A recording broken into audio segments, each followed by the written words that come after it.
You know, when you see the OK Corral parking lot on Fremont this empty, that's most likely going to be a very, very hot day in Tombstone. Hello again, everybody. Welcome back to Desert Sky Adventures. It's Dave here, and this is the Allen Street vlog. It's a vlog that happens on and around Allen Street in the historic district right here in the town Too Tough to Die, Tombstone, Arizona. Today I got a couple updates from around town. I got some updates for the American Outlaw Movie Ranch, and I'm also going to show you how I built a very cheap, very effective backyard oasis that you can probably do as well. It is pretty hot today. It's going to top out about 101 degrees. It's the hottest day of the year so far. And it's a pretty good time to throw it over to the American Outlaw Movie Ranch, where work has been continually proceeding. Let's take a look. Out here at the American Outlaw Movie Ranch, and work has been proceeding pretty quickly on the Saloon 2.0 project, now starting on the second floor. But once completed, this saloon will be the largest movie set saloon in the state of Arizona at just over 4,000 square feet. It's been a long time coming on this project, and it's really great to finally see it all coming together. Our Old West town is really starting to look like an Old West town, but this saloon will be the largest building in the town, 2 stories, a hotel up on the top level, and we will keep you updated right here on Desert Sky Adventures with more construction progress from the American Outlaw Movie Ranch coming your way very soon, so stay tuned for that.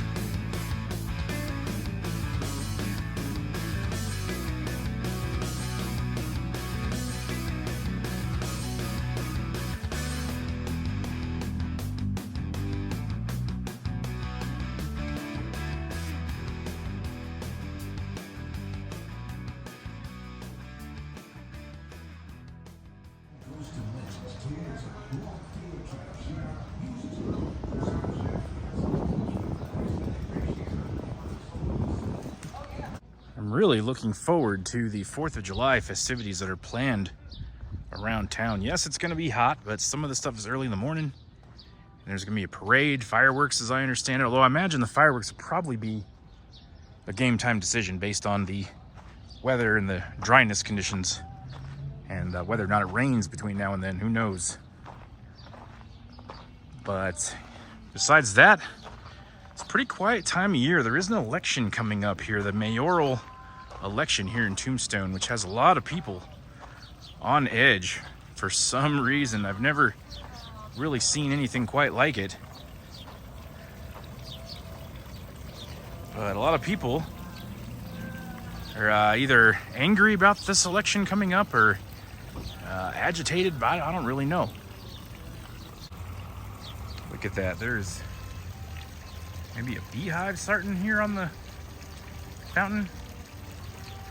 I was thinking about doing a fountain cam in there, but I don't think I'm going to do that with all those bees there.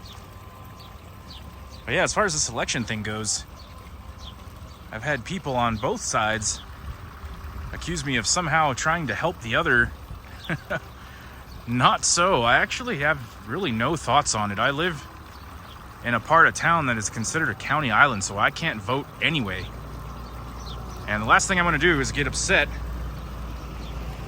about something I have no control over, in this case being mayoral election. So I'm just treating it as a spectator. I'm watching how people are behaving, and yeah, hopefully once this all passes, everything will go back to normal. So here's something I noticed that is a little interesting. When I very first came to Tombstone, this Circle K, which is now the Circle K, right as you come into town on the 80, this place was under construction, if I remember correctly. And across the street was the old Circle K. I can remember going in there and buying a refreshing beverage on a day much like today. But I found this kind of interesting. It looks like it's been painted, I believe. And the fence has come down, so apparently someone bought this place. Not sure what they're going to do with it. But just something I noticed. Thought it was interesting. The old Circle K building here in Tombstone looks like renovated and probably going to be used for something. What? I don't know. We'll see what happens. Also, while we're here, a quick word on Ike's Iron Horse Cafe. So they're at the point now where they are able to do some soft openings, and we were In here last weekend, they had some pastries and coffee, and I myself tried one of their Italian sodas, which was actually pretty good. So once they get in full swing, we'll come back and check it out and show you what it looks like. But for now, they are doing soft openings here at Ike's Cafe, Ike's Iron Horse Cafe on Fremont. Well, I've had just about enough of the heat for one day, so I think I'm going to head back to the house and show you the project we've got going in the backyard. Now, on a really hot day like this, if you're in Tombstone and you want to go swimming, you really have one option: the Tombstone municipal swimming pool, the historic pool, which there's nothing wrong with that pool. It's a very awesome pool. Most people say it's very cold. I swam in it one time, only one time, and it was indeed very cold. But on a day like today, that'd probably feel good. But maybe you'd like to sit back and enjoy a nice drink or perhaps a fine cigar while you're enjoying the water. And you can't do that in the city pool. So if you're anywhere around Tombstone, your only other option to do that is to build your own Oasis. And that can actually be done for probably a lot less than you would think.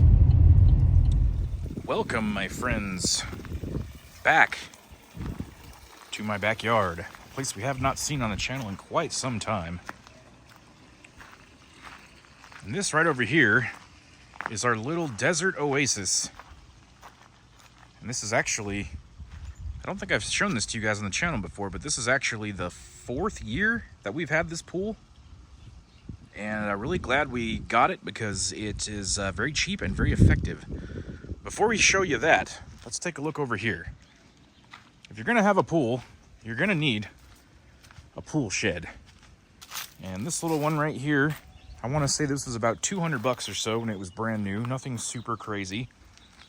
And I got one that's just big enough to fit, get the roof up here,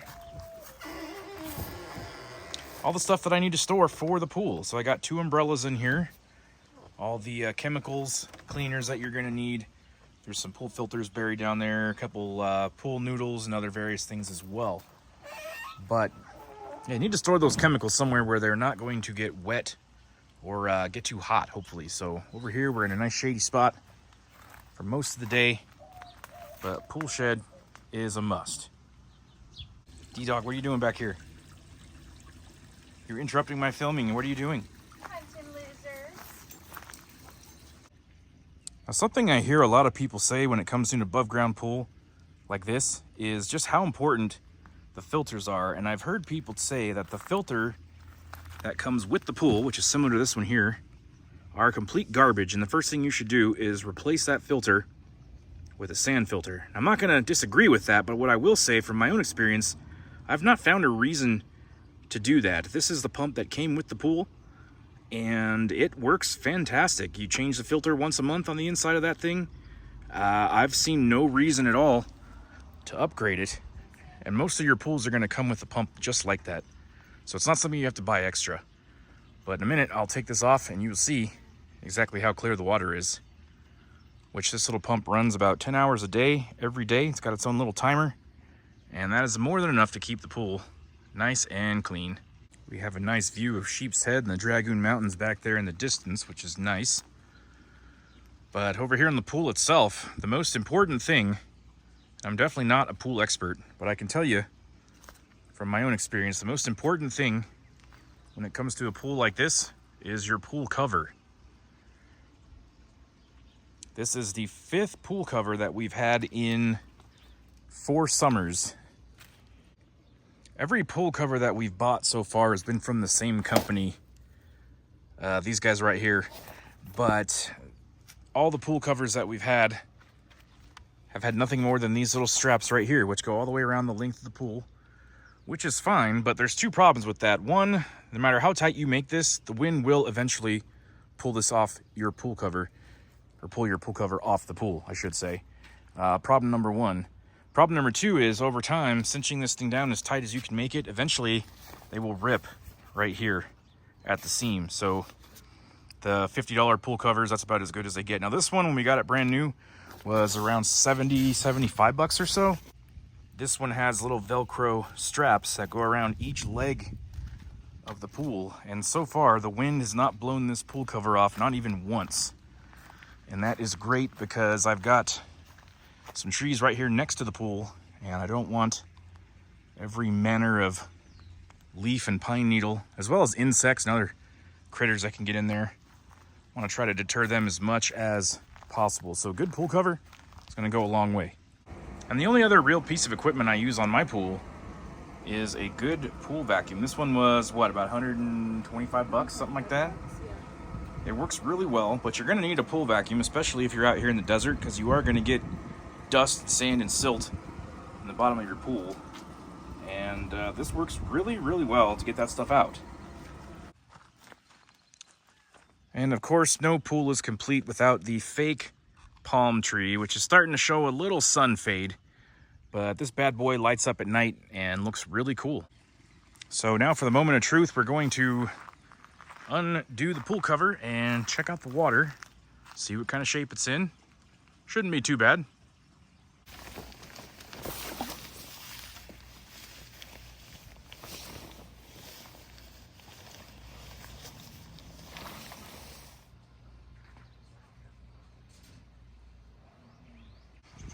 It's also very important for your pool to be on a flat surface, obviously. It might be a little hard to tell from the video, but the backyard actually slopes down a hill going out towards that way.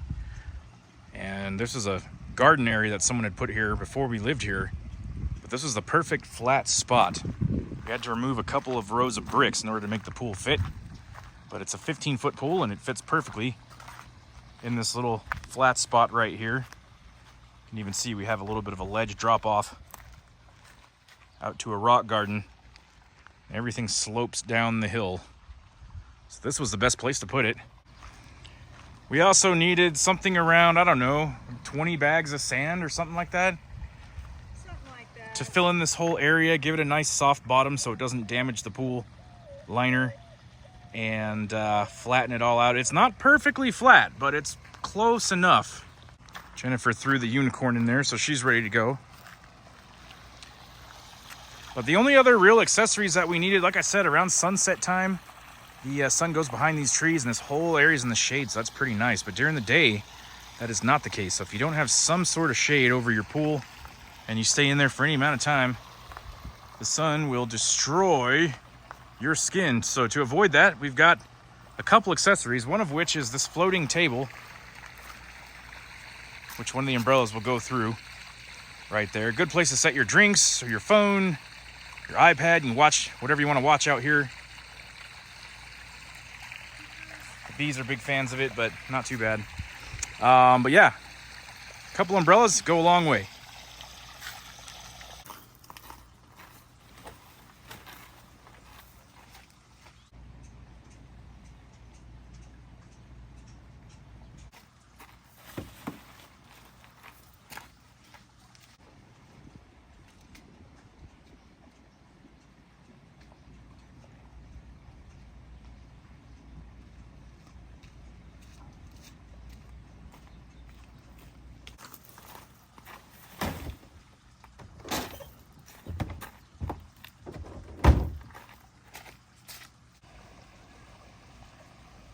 And the only other thing really is the ladder, which you can get bigger and better ladders if you'd like to. But again, the one that came with the pool is just fine for our needs. So I didn't see much of a reason to replace it, much like the filter.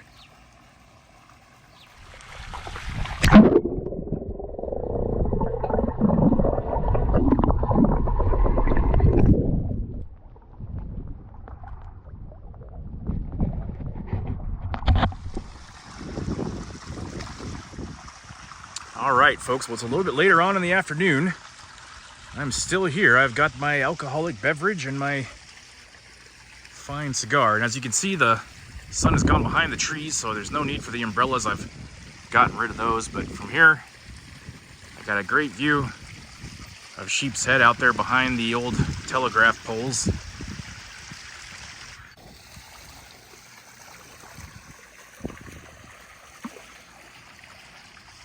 And at this time of day, the water temperature is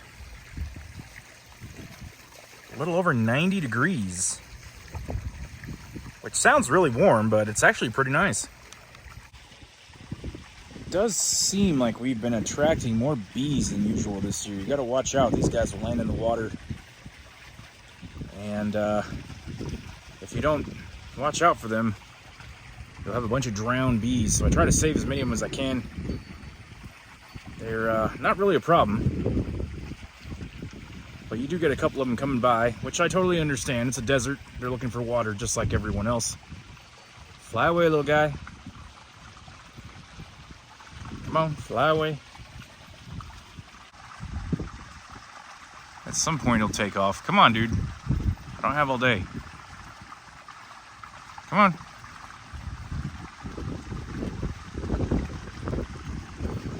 There it goes. Thank you.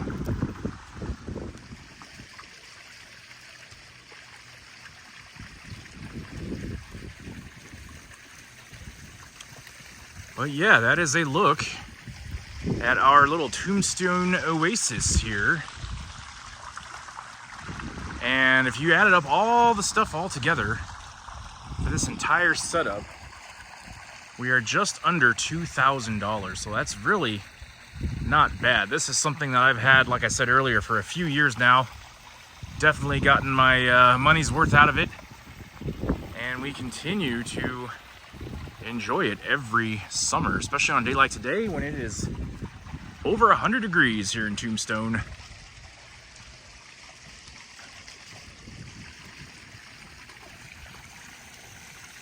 But a cool little backyard oasis. All you need is the room. If you've already got flat land, you're ahead of the game. But if you're just looking at the pool itself, that was about 550 bucks. But to add on everything I showed you today, probably just under $2,000, which really isn't too bad for a setup like this, I don't think. So if you made it to this point in the video, thank you very much for watching this far. It really helps me out quite a bit. And before we call it a day today, I just wanted to tell you all about the aftermath of my little Corvette story from the last vlog. As you might recall, I explained why I had to part ways with my C7 Corvette in the last vlog. I'm not going to go into that again. If you haven't seen it, you can go check it out. But basically, I sold the car, and after about 4 or 5 days, I received a letter in the mail from the MVD saying that my 2016 Corvette had been impounded and towed, and they were required by law to send me this letter. And that was just really weird because I had sold the car and left the car with Carvana. Didn't really think much of it, just kind of let the whole thing go. And then fast forward another week or so, and I got another letter from Chandler Police Department. Chandler, Arizona is up near Phoenix. But yeah, from the Chandler Police Department, saying that my car was an impound. And I went onto the MVD website because at this point I was really confused. I had no idea what happened. I sold the Corvette, I left, I got paid for it, I got my new vehicle. I thought everything was fine. But I'm not really sure what happened. I called the Carvana folks and they didn't seem too aware that the Corvette was even gone, which seems really weird to me. But yeah, they said not to worry about it and that they would take care of it from there. I went onto the MVD website and the only vehicle I see there is my new one. So I think they probably just send those letters out to the last known owner of the vehicle. But gosh, my poor Corvette got eaten by rats and then stolen or impounded or something. I don't know. But we did a little bit of research online and found that some dealership in Las Vegas bought it, like a high-end car dealership. And my guess is that they're probably going to resell the thing.